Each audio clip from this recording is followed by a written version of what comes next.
Hello guys, welcome to my channel. तो आज हम पढ़ेंगे class 9th English poem wind. इससे पहले आप चैनल पर नए हो तो चैनल को सब्सक्राइब कीजिए and press the bell icon. चलिए स्टार्ट करते हैं।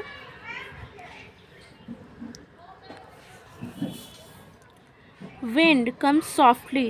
Don't break the shutters of the windows. Don't scatter the papers.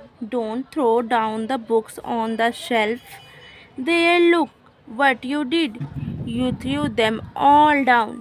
You tore the pages of the books. You brought rain again. You are very clever at poking fun at weaklings.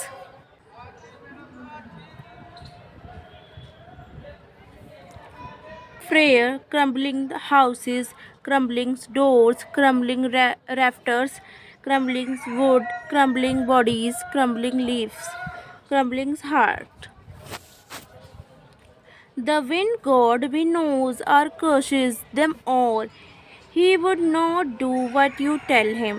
So come, let us build strong homes. Let us join the door firmly.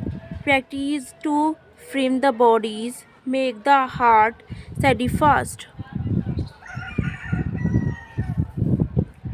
Do this, and the wind will be friends with us. The wind blow out weak fires. He makes strong fires roar and forless. His friendship is God. We praise him every day. तो guys, ये रही हमारी class 9th English की poem wind. I hope आपको अच्छी पसंद आई होगी। आप चैनल पर नए हो तो चैनल को सब्सक्राइब कीजिए and press the bell icon. Thank you.